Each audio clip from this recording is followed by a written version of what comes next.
Hello বন্ধুরা, শুভ দুপুর। নিয়তির রান্নাঘরে আপনাদের স্বাগত। আজকে আমি বানাবো পোড়া মশলায় চিকেন কারি।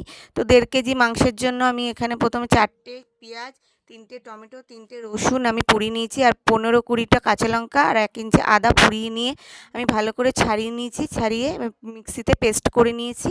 তো কড়াইতে আমি তেল গরম হতে দিয়েছি, কাচ্চিঘানি সর্ষের তেল গরম হয়ে গেছে।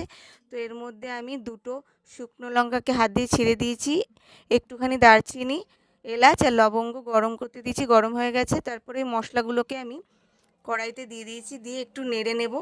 নেড়ে নিয়েই আমি এর মধ্যে কিছু গুঁড়ো মশলা দেব, হলুদ গুঁড়ো, জিরের গুঁড়ো, লঙ্কার গুঁড়ো।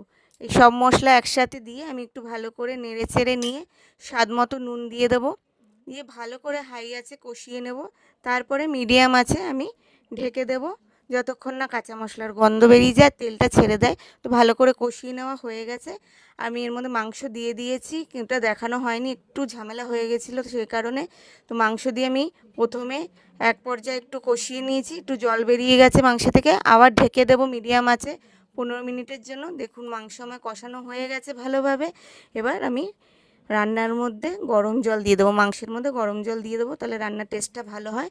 দিয়ে একটু নেড়ে চেড়ে নিয়ে 20 মিনিটের মতো আমি মিডিয়াম আঁচে ঢেকে দেবো, যতক্ষণ ফুটে না ওঠে। দেখুন তেলও ছেড়ে দিয়েছে, ফুটে উঠেছে, আমার মাংসটাও পুরো তৈরি হয়ে গেছে।